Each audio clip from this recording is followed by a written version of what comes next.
Petit disclaimer avant de commencer cette vidéo, sachez que ce que je vais vous raconter là, c'est vraiment dur et vraiment violent par moment. Donc si vous êtes trop jeune ou en tout cas si vous êtes un peu sensible, etc., n'hésitez pas à quitter la vidéo dès maintenant puisque les faits rapportés sont quelque chose de réel qui a été vécu par une personne réelle et ils sont assez violents.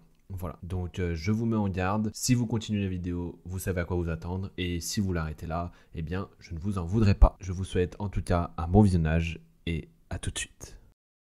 Colin Stan souhaite se rendre à l'anniversaire d'un de ses amis qui se trouve à plusieurs centaines de kilomètres de chez elle. Et comme elle est habituée à faire du stop, elle décide d'en faire pour se rendre à cette fête. Très prudente dans les voitures qu'elle choisit et surtout très expérimentée, elle laisse passer plusieurs voitures qui la mettent mal à l'aise. Jusqu'à ce qu'un fourgon bleu s'arrête. Colin est tout de suite en confiance en apercevant un couple et en plus de ça, elle voit leur bébé qui est installé à l'arrière. Après tout, comment un couple avec un bébé pourrait-il être dangereux? En plus de ça, il se dirige précisément dans la ville où va Colin, alors quelle chance. Elle monte donc dans la voiture et s'installe à côté du bébé qui est lui dans son siège et va faire donc le voyage avec eux.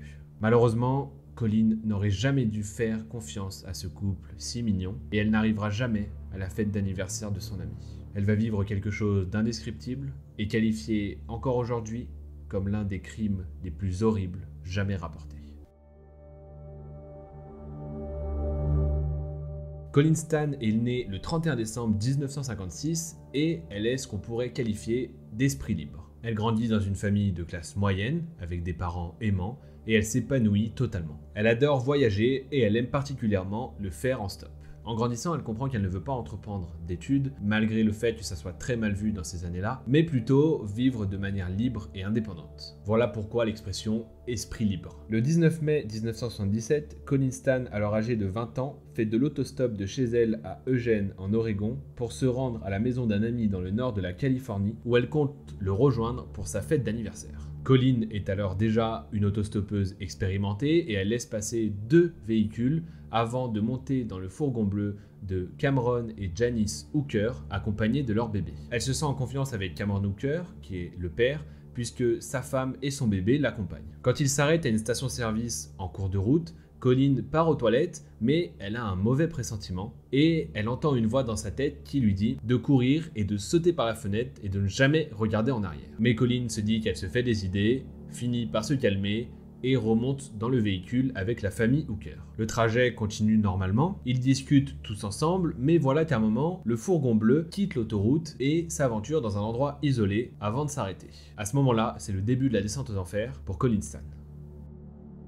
Cameron Hooker, le père et le conducteur, se tournent vers Colin et lui met un couteau sous la gorge et l'oblige par la menace à venir jusqu'à chez eux. Une fois arrivé à cette maison, Colin a toujours le couteau sous la gorge et Cameron l'oblige à entrer dans une boîte qui a été conçue pour que ni la lumière, ni le son, ni l'air ne puissent vraiment pénétrer. Colin est alors tétanisée et pleure. Ce n'est malheureusement que le début d'un très long tourment pour elle.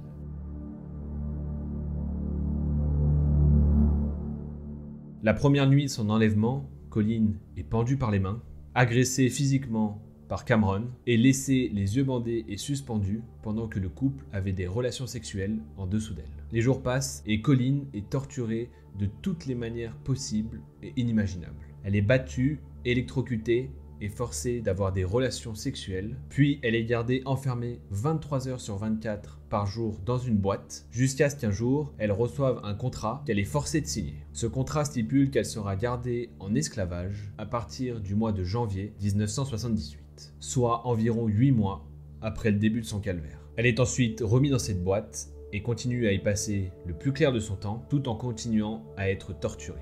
Dans sa boîte, Colin découvre la photo d'une autre femme qu'elle ne connaît pas. Et pour le moment, elle ne sait pas qui c'est. Elle s'imagine simplement qu'elle n'est sûrement pas la première à être enfermée ici et se demande surtout qu'est-ce qu'elle est devenue. Par la suite, Cameron, le mari, va faire croire à Colin qu'elle est surveillée par une entité très puissante du nom de Z Company qui la torturerait et blesserait sa famille si elle tentait de s'échapper. Colin devient ensuite un esclave renommé Kay, K, la lettre K. Elle est forcée d'appeler Cameron maître et elle n'est pas autorisée à parler sans autorisation.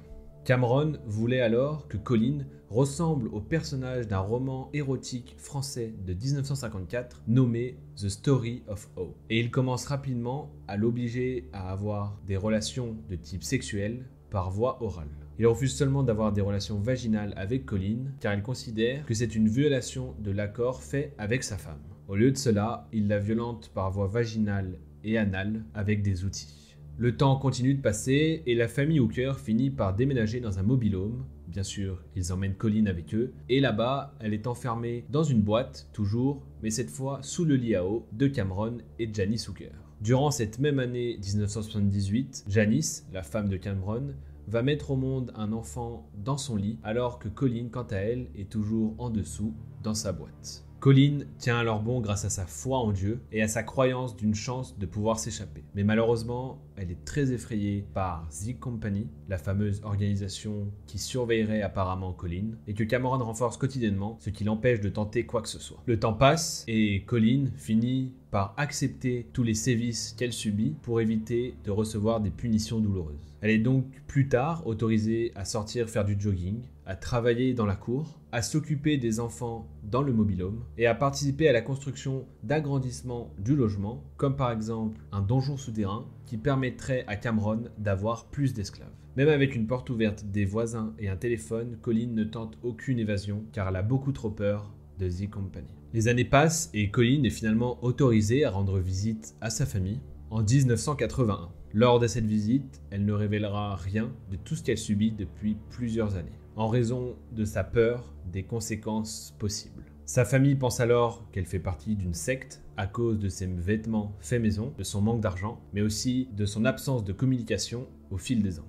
Et à ce moment-là, sa famille ne veut pas la brusquer car ils ont peur qu'elle disparaisse définitivement. Le lendemain, Colin revient dans sa famille, accompagné cette fois-ci de Cameron, qui se fait passer pour son petit ami. Durant ce repas de famille, ils prendront même une photo tous les deux où ils ont l'air vraiment heureux.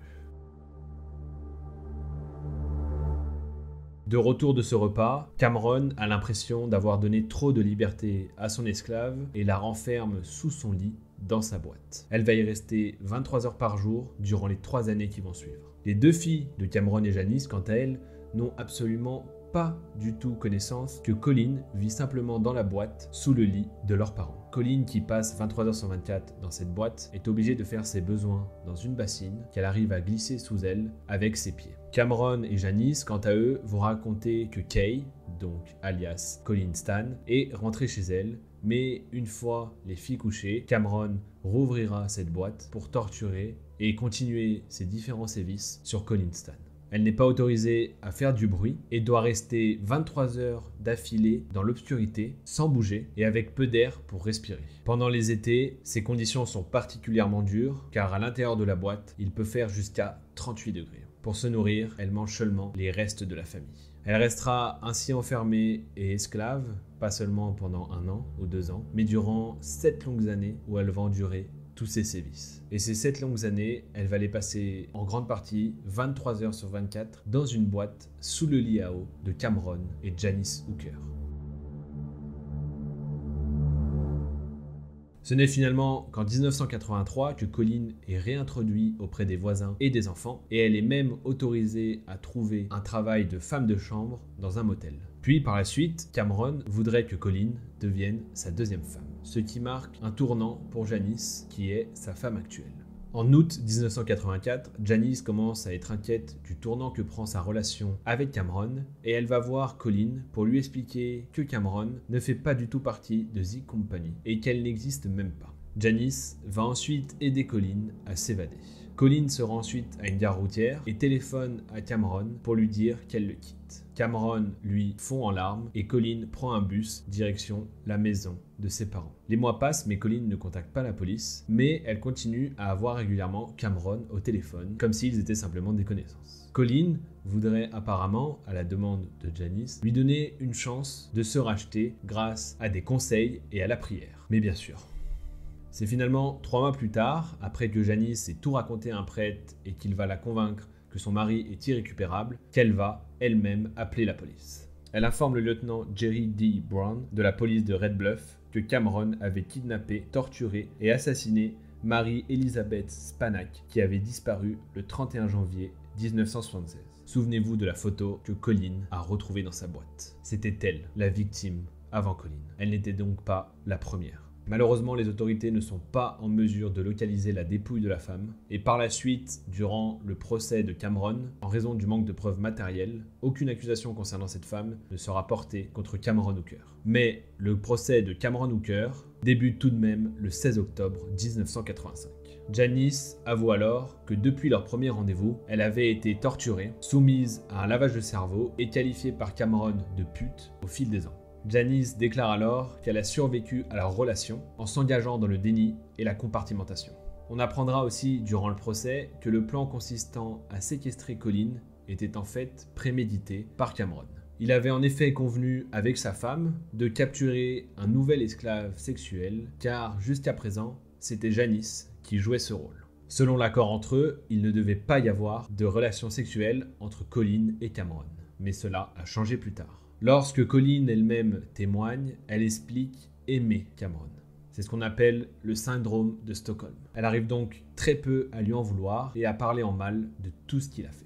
Pendant tout le procès, la défense a essayé de faire douter les jurés en supposant que la victime, Colin Stan, aurait passé son séjour chez les Hooker de son plein gré en insistant sur le fait que Colin et Cameron auraient eu une relation. Mais malgré plusieurs tentatives pour se déculpabiliser, Cameron Hooker est déclaré coupable le 22 novembre 1985 de 10 chefs d'accusation distincts. Après 5 semaines de procès, il est condamné à 104 années de réclusion criminelle pour ses crimes consécutifs dont enlèvement avec violence, agression sexuelle, actes sexuels non consentis et séquestration, précédés ou accompagnés d'actes de torture ou de barbarie. La défense tente malgré tout de faire appel, mais il est rejeté. Cameron Hooker va en prison. Plusieurs dizaines d'années plus tard, et apparemment dû au Covid-19, une demande de libération conditionnelle est effectuée pour Cameron Hooker. Mais finalement, au lieu d'une demande de libération conditionnelle, les autorités ont programmé une audience en septembre 2021 pour décider si Hooker devait être classé comme prédateur sexuel violent, ce qui entraînerait son internement civil dans un hôpital public. Hooker a bien été reconnu comme prédateur sexuel violent, mais son procès a été repoussé en mars 2022. Et aujourd'hui encore, malgré mes VPN, etc., et mes recherches à l'étranger, je n'ai aucune autre information sur la conclusion de ce procès. Pour le FBI, l'expérience de Colin Stan a été classée comme sans précédent dans l'histoire.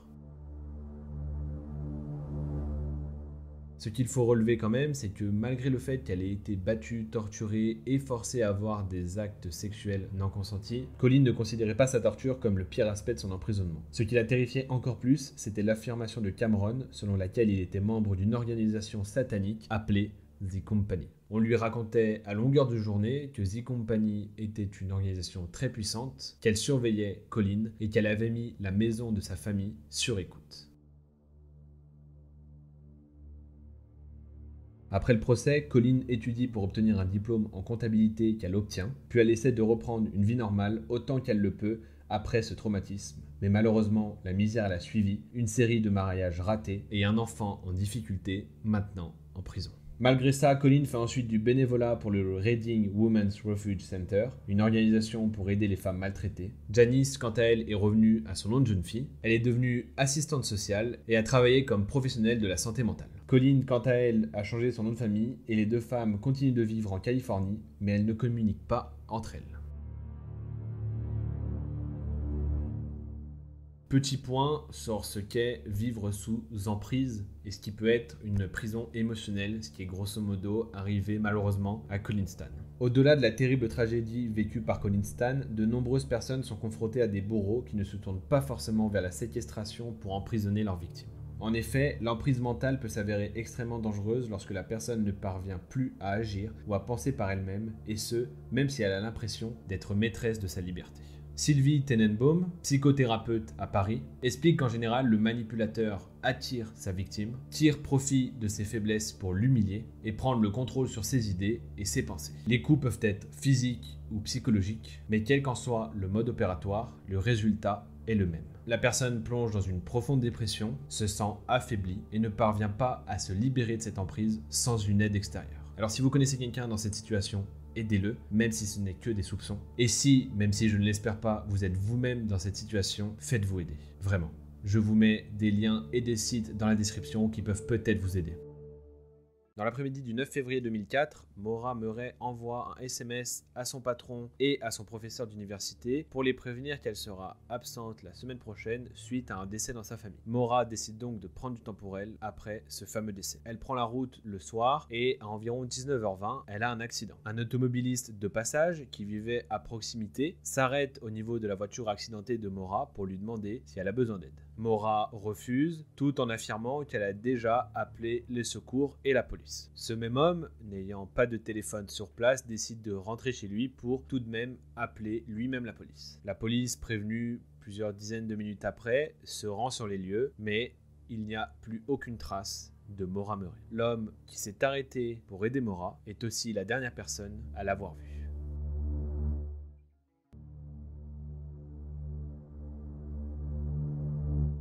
Maura Murray est née le 4 mai 1982 à Hanson, Massachusetts. Elle est le quatrième enfant de Frederick Fred et Lori Murray. Elle avait un frère aîné, Fred, deux sœurs aînées, Kathleen et Julie, et un frère cadet, Kurt. Maura est une enfant épanouie et heureuse. Mais alors qu'elle a 6 ans, ses parents ont divorcé et par la suite, Maura a vécu principalement avec sa mère. Les années passent, Maura se plonge dans les études et est très studieuse. Quelques temps plus tard, elle est diplômée de l'école secondaire régionale de Whitman-Hanson, où elle est une athlète vedette de l'équipe d'athlétisme de l'école. Par la suite, alors qu'elle est passionnée de sciences et aussi adore aider les autres, elle va se lancer dans des études d'infirmière. Le soir du 5 février 2004, Maura travaille en tant que gardienne dans son université pour payer ses études mais aussi ses activités. Et ce soir-là, elle reçoit un appel de sa sœur cadette qui est Kathleen. Durant ce coup de fil, elle discute des problèmes relationnels entre Kathleen et son fiancé. Et vers 22h30 le même soir, Maura fond en larmes. Son patron, qui va la voir pour savoir ce qu'elle a, nous la décrit totalement shootée, sans aucune réaction et ne répondant même pas.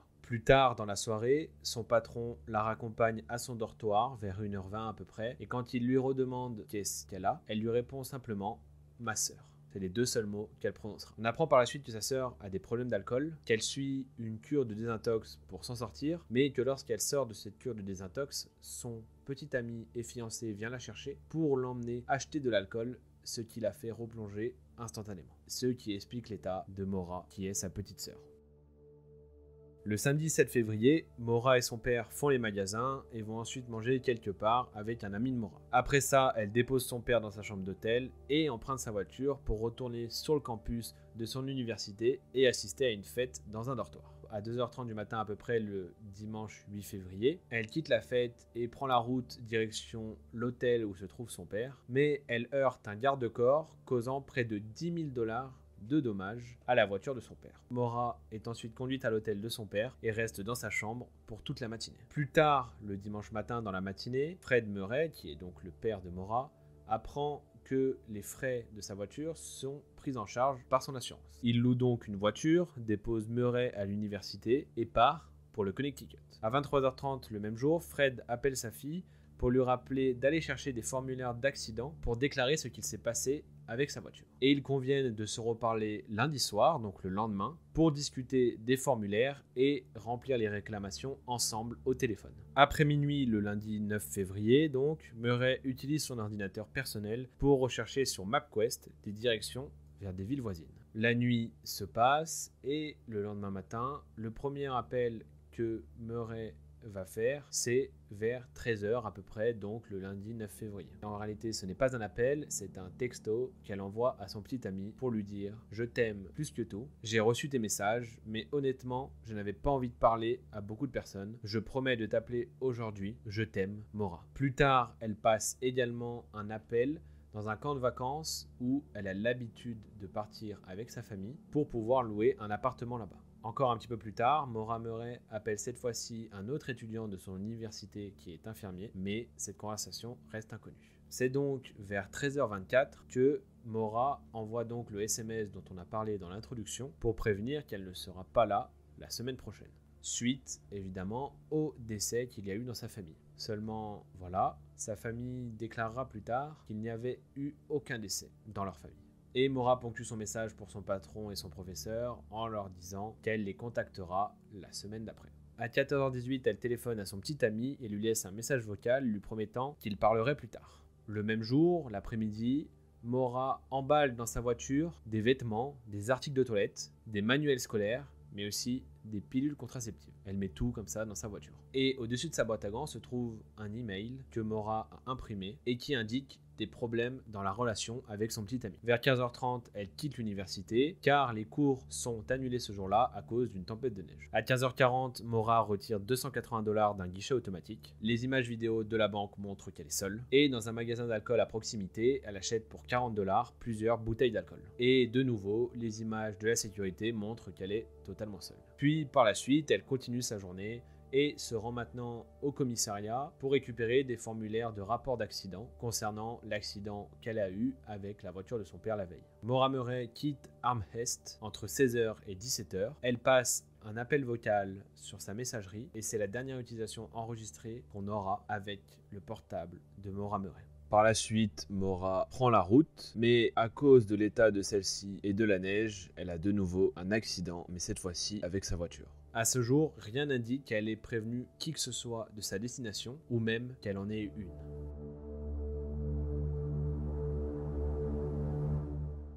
Le même jour, le lundi 9 février, donc vers 19h, une résidente de Woodville de New Hampshire entend un bruit sourd devant sa maison. Par sa fenêtre, elle peut voir une voiture contre le banc de neige le long de la route. Elle téléphone au département du shérif à 19h27 pour les prévenir de l'accident. Selon la déclaration du 911, la femme affirme avoir vu quelqu'un au volant en train de fumer une cigarette. Mais plus tard, elle change sa déclaration et affirme plutôt avoir vu quelqu'un du côté donc du volant avec une sorte de lumière rouge qui pourrait correspondre à un téléphone portable. À peu près au même moment, un autre voisin voit la voiture accidentée et quelqu'un marchant autour du véhicule pour ensuite voir un autre véhicule s'arrêter près de la voiture accidentée de Maura. Cette personne, qui est un chauffeur d'autobus et qui vit dans le voisinage aussi, s'arrête et constate que la fille au volant ne saigne pas et n'est visiblement pas blessée. En revanche, elle semble avoir très froid. Il propose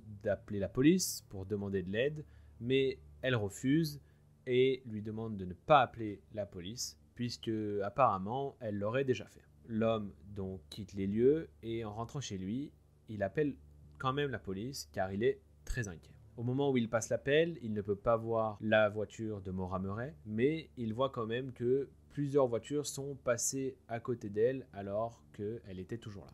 Et surtout avant que la police n'arrive. Selon le registre officiel de la police, à 19h46, donc environ un peu plus de 20 minutes après l'accident, la police arrive sur les lieux et personne n'est ni à l'extérieur de la voiture, ni à l'intérieur de la voiture. Le pare-brise de la voiture est fissuré du côté conducteur et les deux airbags sont déployés. La voiture, elle, est verrouillée. À l'intérieur de la voiture, l'officier trouve une bouteille de bière vide et une boîte de vin Franzia endommagée sur le siège arrière. De plus, il trouve un formulaire de rapport d'accident vierge, des gants, des disques compacts, du maquillage, un bijou en diamant, un itinéraire routier vers Burlington, l'animal en peluche préféré de Maura Murray et un livre Not Without Peril, qui est un livre sur l'alpinisme dans les montagnes blanches. Il manque la carte de débit, les cartes de crédit et le téléphone portable de Maura, dont aucun n'a été localisé ou utilisé depuis sa disparition. La police signale plus tard qu'il manque aussi certaines bouteilles qu'avait achetées Maura auparavant. L'agent de police et le chauffeur de bus parcourent, eux, le secteur à la recherche de Maura Murray. Plus tard, un chiffon qui a sûrement fait partie de la trousse d'urgence de Maura Murray est retrouvé inséré dans le pot d'échappement. Les autorités affirment que Maura Murray est simplement disparue. Ils ne considèrent pas ça comme une disparition inquiétante à première vue. Encore une info importante. Entre 20h et 20h30, un entrepreneur rentre chez lui de Franconie et voit un jeune homme se déplacer rapidement à pied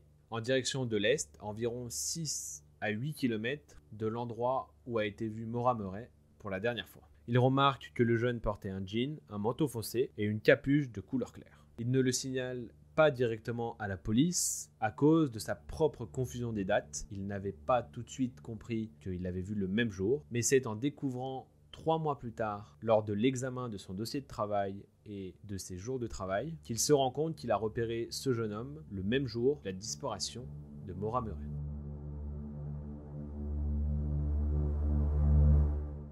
Nous sommes maintenant le 10 février et à 12h36, un rapport avec noté « Soyez à l'affût » pour Maura Moret est publié. Elle est signalée comme portant un manteau sombre, un jean et un sac à dos noir. À 17h, la sœur aînée de Maura contacte son père pour lui faire part de la situation. Le père contacte à son tour la police de Haverhill qui l'informe que si sa fille n'est pas retrouvée en sécurité d'ici le lendemain matin, le département de recherche lancera une opération. Le lendemain, toute la famille débarque pour les recherches à Haverhill. Le père se met à la recherche de sa fille, puis c'est le département de recherche qui le rejoint. Pendant les premières heures de recherche, un chien de police suit l'odeur de Maura sur 100 mètres à l'est, mais il finit par perdre sa trace. Cela a tout de même suggéré à la police que Maura a quitté les lieux à bord d'une autre voiture. La police déclare que Maura Moret est sûrement venue dans la région pour s'enfuir ou pour tenter de mettre fin à ses jours. Sa famille, quant à elle, pense que c'est peu probable. La famille de Moret élargit par la suite ses recherches dans le Vermont, mais est consternée que les autorités là-bas ne soient pas informées de sa disparition. Bien que les cas de personnes disparues soient normalement traités par la police locale et d'État, le FBI se joint à l'enquête 10 jours après sa disparition. Toujours 10 jours après sa disparition, le groupe de recherche effectue une deuxième recherche au sol et dans les airs à l'aide d'un hélicoptère équipé d'une caméra thermique, mais aussi accompagné de chiens pisteurs. La sœur aînée de Maura découvre alors ce jour-là une paire de sous-vêtements blancs gisant dans la neige, sur un sentier plutôt isolé, mais les tests ADN ont révélé que les sous-vêtements n'appartiennent pas à Maura Moret. Fin février, la police rend les objets trouvés dans la voiture de Moret à sa famille. Le 2 mars, la famille quitte son hôtel, fatiguée de toutes ces recherches. Fred Moret, le père, quant à lui, revient pratiquement tous les week-ends pour continuer ses recherches. En mars 2004, une jeune femme du nom de Brianna Maitland disparaît à Montgomery, dans le Vermont aussi, à 110 km de la dernière observation de Maura Moret à Woodsville. Et il est très vite établi des similitudes dans ces disparitions. Cependant, la police d'État déclare qu'il n'y a aucun lien entre les deux affaires. Le 13 juillet, une recherche dans un rayon d'un peu plus d'1 kilomètre est effectuée par près de 100 chercheurs, dont des soldats de l'État, du personnel de sauvetage et des volontaires. Il s'agit de la 4e recherche autour de la zone de disparition de Maura, mais aussi la première sans neige. Les autorités sont surtout intéressées par la localisation du sac à dos noir que Maura avait avec elle au moment de sa disparition et qui n'a toujours pas été retrouvé. Après des jours de recherche, la police déclare que cette battue n'a rien de concluant.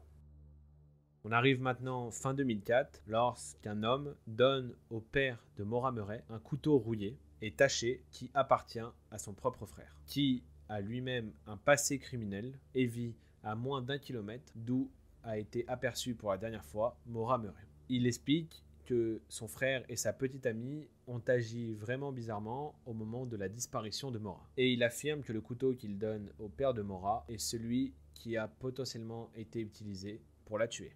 Autre information troublante, il semblerait que quelques jours après que le couteau a été remis au père de Maura, le frère de l'homme a mis sa voiture à la casse. Les membres de la famille de l'homme qui a donné le couteau au père de Maura affirment qu'il a totalement inventé l'histoire pour obtenir une récompense en argent dans le cadre de l'enquête et qu'il aurait apparemment en plus des antécédents de drogue.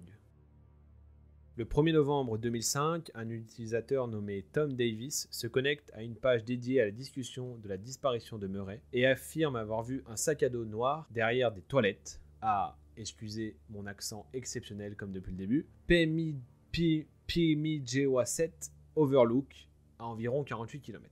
Moret possédait un sac à dos noir que la police recherche toujours, mais le procureur général déclare que les forces de l'ordre étaient au courant de l'existence de ce sac à dos, donc celui qui a été découvert à Pijichichi, mais il ne révèle pas s'il a été emporté pour des tests médico-légaux. Nous sommes maintenant en octobre 2006. Des volontaires mènent une recherche de 2 jours à quelques kilomètres de l'endroit où la voiture de Maura Moret a été retrouvée. Ils fouillent les environs, mais aussi les maisons. Et alors qu'ils sont dans une maison à environ 1,6 km de là où a été vue pour la dernière fois Maura, des chiens pisteurs sont apparemment devenus fous en identifiant peut-être les restes d'humains. Et coïncidence troublante, la maison était autrefois la résidence de l'homme mis en cause par son frère, celui qui avait donné le couteau au père de Maura. Un échantillon de tapis de la maison est envoyé en analyse, mais les résultats ne sont jamais rendus publics. Nous faisons maintenant un bond dans le temps et nous arrivons en février 2019, lors du 15e anniversaire de la disparition de Maura Murray, qui n'a toujours donné aucun signe de vie. Fred Murray, qui est donc le père de Maura, affirme que sa fille est morte et explique qu'il trouve ça inacceptable que la maison où les chiens ont aboyé et ont cru trouver quelque chose n'ait jamais été fouillée ou qu'on n'ait jamais creusé en dessous de cette maison. Il déclare même, je cite, « C'est ma fille, je crois, dans le sous-sol de cette maison. » Fred Murray aurait apparemment voulu fouiller cette maison, mais malheureusement, elle appartenait à d'autres propriétaires qui ont à ce moment-là refusé. Mais en avril, cette maison a été vendue et les nouveaux propriétaires ont accepté que le sol soit fouillé. Malheureusement, la fouille menée en avril ne mène à rien. La seule chose qu'ils ont trouvé, je cite, « absolument rien, à part ce qui semble être un morceau de poterie ou une vieille tuyauterie. » Plus tard, il y a même des restes d'os qui ont été retrouvés dans les montagnes avoisinantes de l'endroit où a été vu pour la dernière fois Maura Murray, mais après examen, ce n'étaient pas ceux de Maura Murray.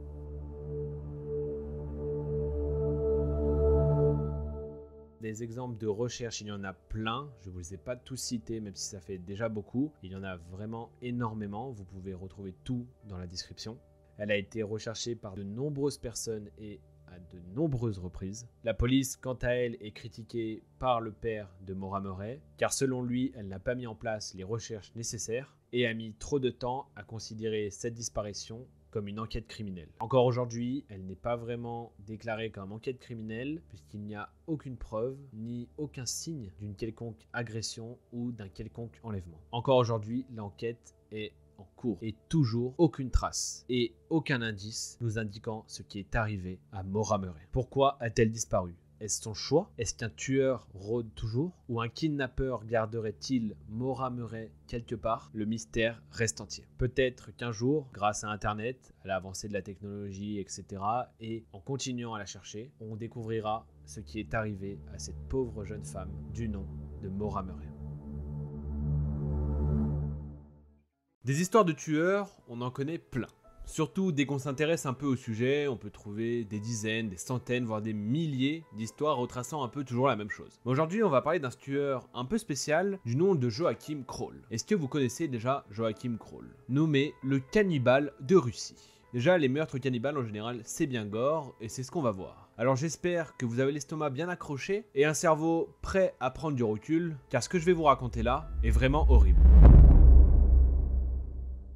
Joachim Kroll naît le 17 avril 1933 au cœur du land de Rhénanie, près de la frontière de Pologne. Il est le 8e enfant d'une fratrie de 9. Très jeune, il souffre d'énurésie nocturne qui va durer de nombreuses années. En gros, c'est faire pipi au lit. C'est un enfant assez fragile et peu stable. Il a une instruction très faible et d'ailleurs, il arrête l'école à 5 ans pour travailler à la ferme de son père. Très jeune déjà, et je pense que vous le savez, comme de nombreux tueurs en série, il s'en prend à des animaux, aime les dépecer vivants et les voir souffrir. Pendant ce temps, la Seconde Guerre mondiale se déroule et son père est fait prisonnier et Kroll ne le reverra jamais. Dans sa jeunesse, il essaiera de créer des relations avec des femmes et d'ailleurs, elles finiront souvent par des échecs. C'est en 1955 que Joachim Kroll va commencer à tuer des êtres humains alors qu'il est âgé de 23 ans. L'élément déclencheur sera apparemment le décès de sa mère, car c'est seulement 3 semaines après celui-ci qu'il tuera une jeune femme de 19 ans nommée Irmgard Strell. Il va la violer et éviscérer son corps qui sera retrouvé dans une grange. Après celui-ci, Kroll prendra une pause de 4 ans car aucune autre victime ne sera retrouvée et c'est en 1959 que Clara Frieda Tesmer va tomber entre les mains de Joachim Kroll. Il va l'assassiner mais avant de se débarrasser de son corps, il aura des rapports sexuels avec elle, se masturbera de nombreuses fois sur son cadavre et il va découper des petits morceaux de chair et les garder pour les manger plus tard. C'est à ce moment-là qu'il commence à prendre goût à la chair humaine. Le mois suivant ce meurtre, il s'en prendra de nouveau à une femme, cette fois-ci âgée de 16 ans, du nom de Manuela Knott. Il va, elle, avant qu'elle soit morte, la violer, puis l'étrangler jusqu'à ce qu'elle succombe. Il va ensuite, sur elle aussi, prélever des morceaux de chair, mais plutôt au niveau de ses cuisses et de ses fesses, pour les manger. 3 ans s'écoulent ensuite sans aucun meurtre. Il vit dans un premier temps dans un dortoir dans lequel il travaille en tant qu'homme de ménage. Il sera finalement licencié et il est ensuite engagé comme gardien par Thyssen et il s'installera dans le quartier de l'Art où il va reprendre une série de meurtres. à ce moment-là, ses collègues de travail le qualifient de grincheux et modeste. Sa série de meurtres sera marquée par une petite fille de 12 ans nommée Barbara Bruder et dont le corps ne sera jamais retrouvé. Il l'aurait potentiellement mangé en entier. Il s'en prendra par la suite à Petra Giez, qui est alors âgée elle de 13 ans, puis à Monica Tafel, qui a elle aussi 13 ans, qui est kidnappée et tuée par Joachim, qui ira ensuite récupérer des morceaux de ses fesses pour les manger plus tard. Par la suite, il commettra de multiples meurtres, mais ne sera jamais arrêté ou retrouvé, malgré le fait que parfois certaines de ses victimes aient réussi à s'échapper, même si elles sont tout de même décédées quelques heures ou quelques jours après s'être fait agresser par Joachim Kroll. Il continuera donc ses séries de meurtres et s'en prendra de plus en plus à des enfants de plus en plus jeunes, jusqu'à violer et tuer, puis dévorer une gamine de 5 ans. Plusieurs mois s'écoulent, Joachim Kroll se fait tout petit, et quand il revient, il viole et tue et dévore à nouveau, cette fois-ci une femme de 61 ans, puis une gamine de 13 ans. Bref, Joachim Kroll ne s'arrête plus et continue à perpétrer ses horreurs. Nous arrivons maintenant le 3 juillet 1976, après des dizaines de crimes. Joachim Kroll habite toujours dans son quartier et est même très apprécié de ses voisins qui le nomment Oncle Joachim.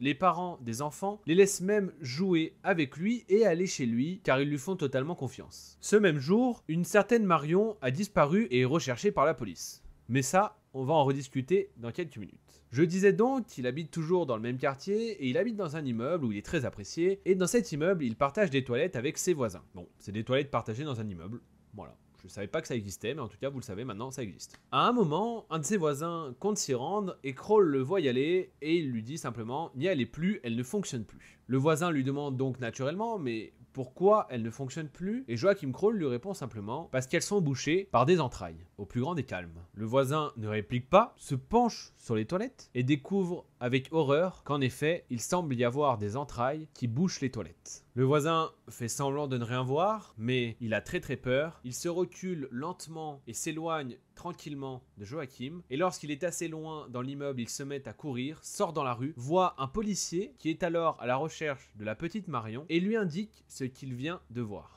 Le policier décide donc d'appeler des renforts et ils retournent tous ensemble à l'intérieur de l'immeuble pour constater ce qu'il se passe dans ces toilettes. Rapidement, un plombier et un médecin légiste sont appelés et lorsque le plombier retire ce qui bloquait les toilettes, le médecin légiste est formel. Ce qu'il tient dans ses mains, ce sont les organes d'un petit enfant. Plus précisément, les poumons, les reins, les intestins et même le cœur. La police monte alors directement chez Joachim Kroll qui leur ouvre la porte sans vraiment être déconcerté de leur arrivée. Il leur explique simplement avoir tué un lapin et s'être débarrassé de ces morceaux qu'il n'allait pas utiliser. Mais les enquêteurs le poussent, pénètrent dans la maison et découvrent avec horreur le corps de la petite Marion éviscéré et découpé en petits morceaux. Les policiers sont alors écœurés, ils vont continuer leur fouille. Dans le frigo, ils trouveront d'autres morceaux de son corps, mais aussi dans une casserole avec de l'eau bouillante, une main en train de cuire. Les policiers ne se posent alors aucune question, ils l'arrêtent et l'emmènent, qui semble être la chose la plus judicieuse à faire. La seule erreur qu'aura fait Joachim Kroll à travers tous ces meurtres, c'est d'avouer tout simplement que les toilettes étaient bouchées par des entrailles, mais aussi d'avoir tué trop proche de chez lui. Et on est bien content qu'il ait fait cette erreur. Hein. Honnêtement, il est mieux en prison ou, si je puis me permettre, mais je ne suis personne pour le dire, sur une chaise électrique ou avec une injection létale. Je pense que peu de gens me contrediront. Très vite, Joachim Kroll admet avoir tué cette petite et reconnaît même 14 autres meurtres au total. À l'agent qui l'interroge, il avouera clairement avoir tué ses victimes pour les découper et manger des morceaux de leur chair plus tard. Quand les policiers lui demanderont pourquoi il faisait cela, il répondra simplement que c'était par souci d'économie, car la viande, ça coûte très cher. Excusez-moi. Je vais vomir, ça me dégoûte, honnêtement ça me dégoûte, enfin je sais pas pour vous mais moi cette histoire elle me dégoûte. Joachim Kroll s'imagine à ce moment là qu'il ne sera pas jugé mais plutôt considéré comme irresponsable en raison du caractère vraiment étrange de ses crimes et qu'il va s'en sortir simplement avec un traitement pour guérir ses troubles psychiatriques. À ce moment là les psychiatres lui font un test de QI et il découvre un QI de 76. Malheureusement Joachim Kroll se trompe totalement, la justice ne compte pas du tout le relâcher et compte bien le juger pour chacun de ses crimes. Et on espère bien en effet, hein, ne le relâchez surtout pas. Merci. Parce que bon, je sais pas, je dois donner une raison. Je ne pense pas. Son procès va durer 151 jours et débuter seulement 5 ans après l'assassinat de la petite Marion. Il est inculpé pour 8 meurtres sur les 14 et sera condamné à 9 peines de prison à perpétuité. À ce moment-là, la peine de mort est abolie depuis la fin de la Seconde Guerre mondiale, ce qui va l'emmener en prison jusqu'à la fin de sa vie. Merci. Il ne restera finalement que 10 ans en prison car il va y décéder d'une crise cardiaque en 1991.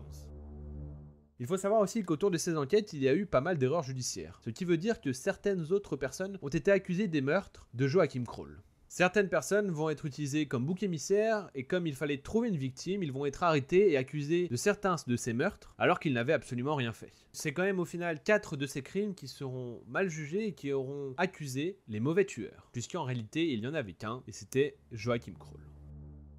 Les tueurs en série sont devenus ces dernières années une sorte de passion assez commune. On peut le voir à travers toutes les vidéos, les séries, mais aussi les livres sortis sur eux récemment. Qu'ils soient violeurs, pédophiles ou même encore cannibales, ils intriguent aujourd'hui énormément de monde et la compréhension de leurs pensées à travers leur dérive mentale a créé une réelle obsession. Alors pour continuer dans cette phobie, je vous raconte aujourd'hui l'histoire des 5 tueurs les plus effrayants et les plus violents de Russie. J'espère que vous avez le cœur bien accroché car la gentillesse et la douceur ne fait pas partie de leur vocabulaire. Venez avec moi à travers les méandres de la dérive mentale à travers leurs actes.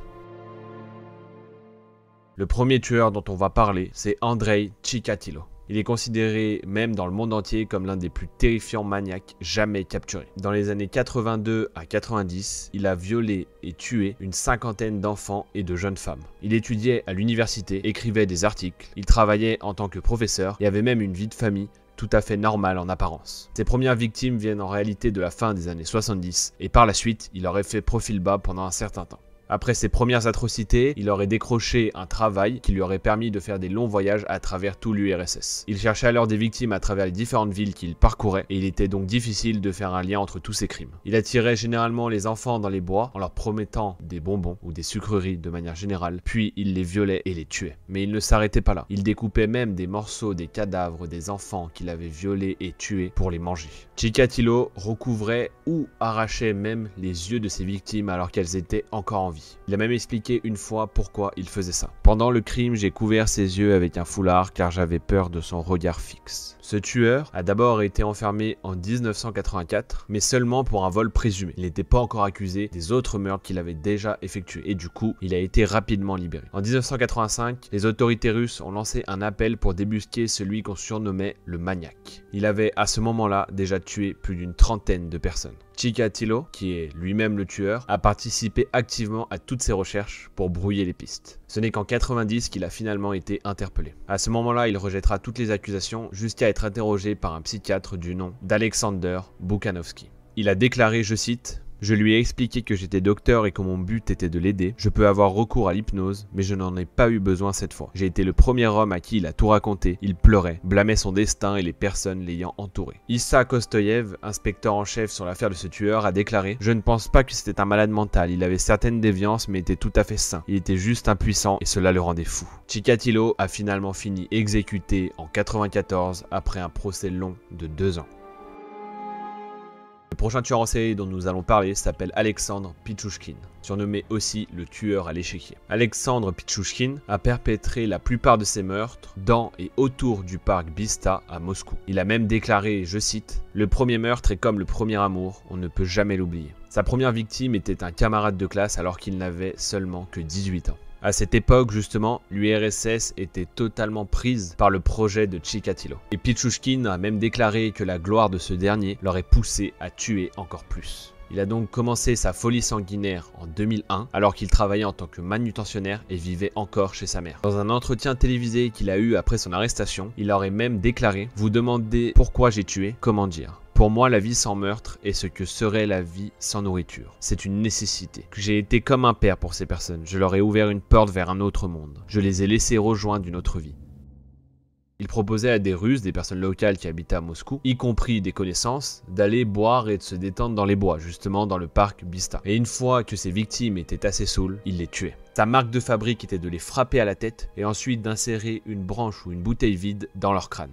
Par la suite, Pichouchkine mettait les corps dans des conduits d'égout. Mais certains ont réussi à s'échapper et c'est en partie grâce à eux qu'ils ont pu créer un portrait robot de Pichouchkin. La plupart de ses victimes étaient des hommes adultes. Pichouchkin déclarera même que certaines de ses victimes avaient compris qu'il allait les tuer avant même qu'il le fasse. Et l'une de ses victimes aurait même exprimé le souhait de se faire exécuter par lui. Pichouchkin a finalement été arrêté en 2006 alors qu'il assassinait une femme, sachant que ce dernier était au courant qu'elle avait donné le numéro de Pichouchkin à son fils au cas où il y aurait un problème. Il sera donc condamné à la prison à perpétuité après avoir assassiné 48 personnes au total. L'un de ses co-détenus a même déclaré, je cite, « Il ne donne pas l'impression d'une personne folle ou malade mentalement. Il est timide et comprend qu'il doit juste tuer. En dehors de cela, il est sain. » Tout à fait, il est sain. Par la suite, il aurait fini par effrayer tellement son co-détenu qu'il aurait demandé à changer de cellule. Le prochain tueur dont nous allons parler, ce n'est pas un, mais deux tueurs ensemble qu'on nomme les maniaques d'Akadem-Gorodok. Artyom Anoufriev et Nikita Liktin ont grandi dans le district d'Akadem-Gorodok sans père et se sont rencontrés à une soirée d'anniversaire. Liktin, introverti et très timide, est devenu alors le seul ami d'Artyom, qui lui était impopulaire à cause de son arrogance. Ensemble, ils ont créé un groupe de musique nommé Pugatcheva Démembré. Dans leurs chansons, ils incitaient ouvertement à la violence et au crime, mais personne n'y portait réellement attention. Tout le monde pensait que ce n'était seulement que de la musique. Ils ont par la suite essayé d'intégrer un groupe de néo-nazis où ils ont été refusés car, je cite, « Ils haïssaient juste tout le monde, ils se fichaient de qui était tué ». Plus tard, ils se sont mis à errer tous les deux dans le voisinage et à attaquer des passants avec des marteaux, et même des battes de baseball et des couteaux. Ils surprenaient toujours leur proie par derrière, ce qui empêchait clairement de les identifier, même quand elles survivaient. Anoufriev et Liktin choisissaient principalement des personnes âgées, des enfants, des personnes saoules, ou même des sans-abri, et la plupart du temps, ils mutilaient leurs victimes et ils abusaient d'elles. En 2011, alors qu'une nouvelle victime venait d'être découverte, la police a contacté les locaux pour mettre en place des nouvelles mesures et ainsi capturer les assassins. Les deux garçons ont même participé à cette réunion et ont proposé leur aide pour mettre fin à ce carnage. Finalement, ils ont tous les deux été arrêtés après que l'oncle de Liktin ait trouvé une clé USB contenant des vidéos des meurtres. Durant l'enquête, Anoufriev a régulièrement retiré puis changé ses déclarations. Encore aujourd'hui, il clame son innocence. Anoufriev a lui été condamné à la prison à perpétuité, tandis que Liktin écopera de 25 ans de prison.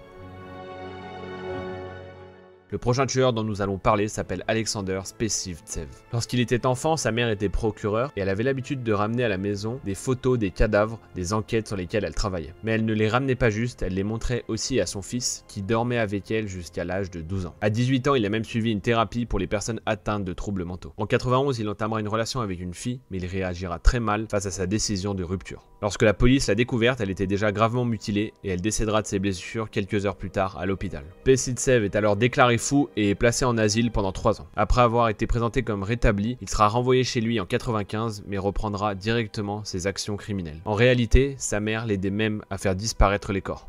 Rien qu'en mai 96, il aurait invité 6 adolescents chez lui qu'il aurait tués et fait disparaître avec sa mère. Il déclare, je cite, « J'ai déposé les cadavres dans la chambre et les ai recouverts avec un tapis. Environ une semaine après, ma mère m'a rendu visite. Je suis allé dormir et dans la matinée, les corps n'étaient plus là. Je ne sais pas ce qu'elle a fait avec, je ne lui ai jamais demandé. » Spessivtsev appâtait ses proies de différentes manières. Parfois même, sa mère et sa sœur l'aidaient à créer une image de famille parfaite. Mais une fois qu'il avait réussi à les amener à l'intérieur, il les menottait et les torturait. Une de ses victimes a même déclaré avant de mourir « Après qu'il a tué Nastia, il nous a fait disséquer le corps pour le cacher plus facilement. Avec une scie qu'il nous a donnée, nous avons découpé le corps, séparé la chair des os avec un couteau. Il nous disait uniquement quoi faire. Il donnait la viande et les os à manger à son chien. Mon amie Genia et moi avons amené les membres dans la salle de bain. Les avons mis dans la baignoire et dans le réservoir des toilettes. Sa mère et sa sœur ont vu tout ça. Elles étaient présentes. Le reste du temps, il nous frappait, moi et Genia. Il a cassé son bras et son crâne, puis a cousu sa tête avec du fil nu et une aiguille. » Les voisins ont fini par porter plainte à cause du volume de la musique et de l'odeur de putréfaction qui émanait de l'appartement. Toutefois, la plainte n'a pas été relevée par la police et n'a pas fait l'objet de suite. Finalement, Alexander sera arrêté après un contrôle de routine d'un service de plomberie, car Alexander a refusé d'ouvrir et le service de plomberie a été obligé d'appeler la police pour le forcer à ouvrir sa porte. Une fois que la police est entrée dans l'appartement, c'est l'horreur. Il y a des bouts de cadavres disséminés dans tout l'appartement. Le nombre exact de ces victimes reste encore aujourd'hui inconnu, mais il dépasse largement les 20. Actuellement, Spessivtsev est sous surveillance dans un hôpital psychiatrique. Sa mère, quant à elle, a fait au total 13 ans de prison et est aujourd'hui libre. Quant à sa sœur, elle a été reconnue innocente.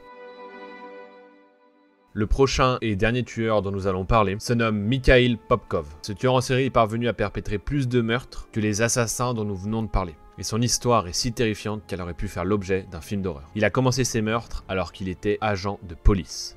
Au travail, il a toujours été décrit comme un homme jovial et de bonne humeur. Il avait toujours le sourire et rendait service dès qu'il le pouvait. De 1994 à 2000, dans la ville russe d'Angarsk, plus de 20 meurtres de jeunes femmes très violents ont été recensés. Toutes sauf une étaient en état d'ébriété au moment des faits. Elles avaient subi des coups de tournevis, de couteaux, de battes et même de marteaux. Elles avaient également été violées avant d'être tuées et mutilées après leur mort. Les crimes sont restés non résolus jusqu'en 2012, lorsque des tests génétiques répétés ont désigné Popkov. Popkov a expliqué que par le passé, sa femme l'a trompé et qu'il ne lui avait rien fait par pitié pour ses enfants. Néanmoins, cela aurait été un déclencheur pour punir les femmes qui, selon lui, se comportaient mal. En tant qu'officier de police, quand il avait fini son service et qu'il rentrait chez lui, il proposait à des femmes saoules de monter avec lui en voiture, puis il leur proposait des relations sexuelles et il tuait celles qui acceptaient. Puis il enquêtait lui-même sur ses crimes pour dissimuler les preuves qui pourraient mener directement à lui-même. Suite à sa condamnation à perpétuité, Popkov a continué à avouer des meurtres qu'il avait faits, probablement dans l'espoir de retarder son incarcération car il avait peur de se faire tuer par les co-détenus car je vous le rappelle, c'est un policier. Finalement, il a donc avoué avoir tué plus de 80 femmes et il aurait finalement cessé de tuer suite à une impuissance à cause d'une maladie. Les psychiatres, quant à eux, ne l'ont pas déclaré fou et son procès est toujours en cours. Bobby est un enfant, tout ce qu'il y a de plus normal. Du haut de ses 4 ans, il part en voyage de pêche avec ses parents. Et alors qu'il se balade un peu loin, éloigné de ses parents, dans un endroit qui paraît désert et sûr, il disparaît totalement. Ses parents vont donc le chercher dans la forêt avoisinante, autour du lac, dans le lac. Mais malheureusement, le petit Bobby, qui est leur fils, a disparu sans laisser aucune trace. Il est peut-être retrouvé quelques mois plus tard, mais nous ne sommes sûrs de rien.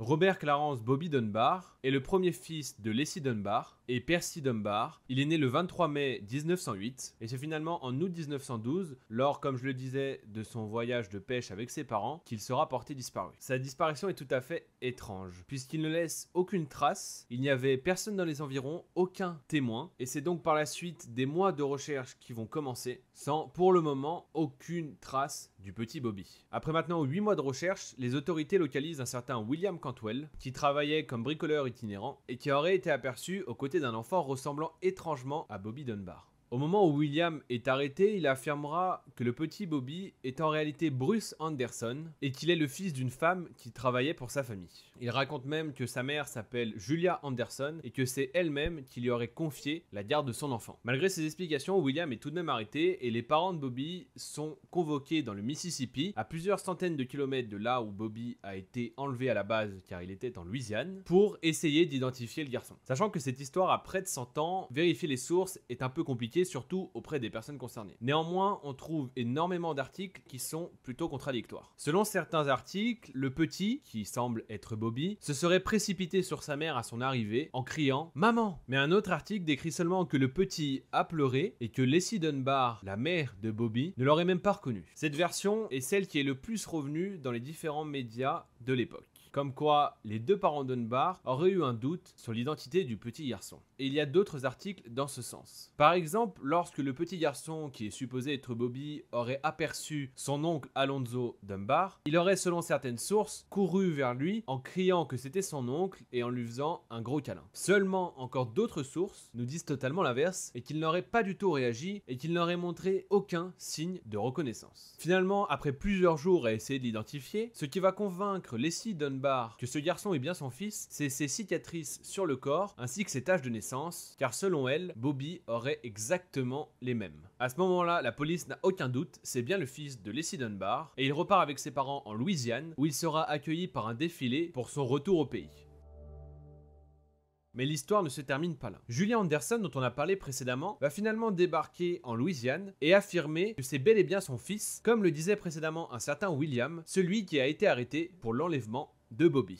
Seulement voilà, l'histoire se répète. On présente à ce moment-là 5 garçons, dont le petit soi-disant Bobby Dunbar, et on demande à Julia Anderson de l'identifier, si c'est bel et bien son fils. Seulement de 1, le petit garçon n'aurait montré aucun signe de reconnaissance, et en plus de ça, Julia elle-même n'est pas certaine duquel est son fils. Le lendemain, elle a finalement été autorisée à déshabiller les garçons et lorsqu'elle a vu les cicatrices sur le corps du petit Bobby, elle a à son tour affirmé que c'était bel et bien son fils Bruce. Cependant, l'information qu'elle n'aurait pas réussi à identifier clairement son fils la veille s'était déjà répandue. Et donc, à ce moment-là, elle n'est pas crue. Et en plus de ça, c'est une autre époque, mais les femmes qui ont eu 3 enfants dont 2 déjà morts et sans être mariés, sont très mal vus. Sa réclamation concernant son potentiel fils est donc rejetée. Par la suite, Julia ne pourra pas emmener cette affaire en justice car elle n'a pas d'argent pour payer un avocat. Elle est donc forcée à retourner en Caroline du Nord d'où elle vient. Elle reviendra par la suite en Louisiane pour le procès de William et pour témoigner de son innocence et aussi réclamer son fils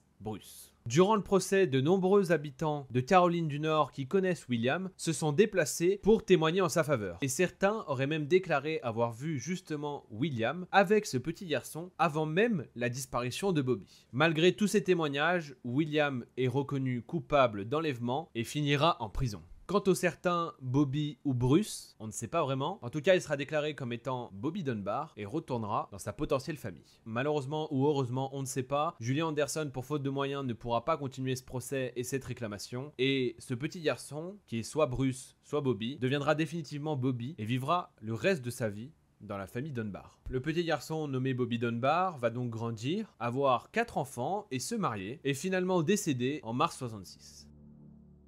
À présent, on fait un gros saut dans le temps, puisqu'on arrive maintenant en 2004. Margaret Dunbar Cutright, qui est en fait la petite fille de Bobby, va lancer sa propre enquête, retrouver les différents articles de journaux, pour ainsi prouver que son grand-père est bien Bobby Dunbar. Elle va donc interroger les enfants de Julia Anderson qu'elle a eu par la suite, retrouver les différents articles, ainsi que les différentes notes du procès. Sauf que voilà, l'enquête de Margaret, qui avait pour but de prouver que son grand-père était bien Bobby Dunbar, va plutôt l'amener à en douter. C'est donc aussi en 2004, comme je le disais, que la presse va elle aussi se rapprocher de la famille Dunbar et va demander à Bob Dunbar Jr., le fils direct de Bobby, de faire un test ADN, ce qu'il va accepter. Et gros rebondissement, il s'avère que Bob Dunbar Jr. n'a aucun lien de sang avec son oncle Alonzo Dunbar, qui est donc le frère direct de son propre prétendu père. Les tests ADN seront refaits de multiples fois et montreront toujours le même résultat. Les tests étant donc concluants, le sort du vrai Bobby Dunbar reste inconnu. Ainsi, presque 40 ans après la mort du prétendu Bobby Dunbar, il est prouvé que ce n'a jamais été lui. Ce flou va créer une réelle discorde dans toute la famille Dunbar qui était persuadée d'être justement de cette famille-là et de ce sang-là.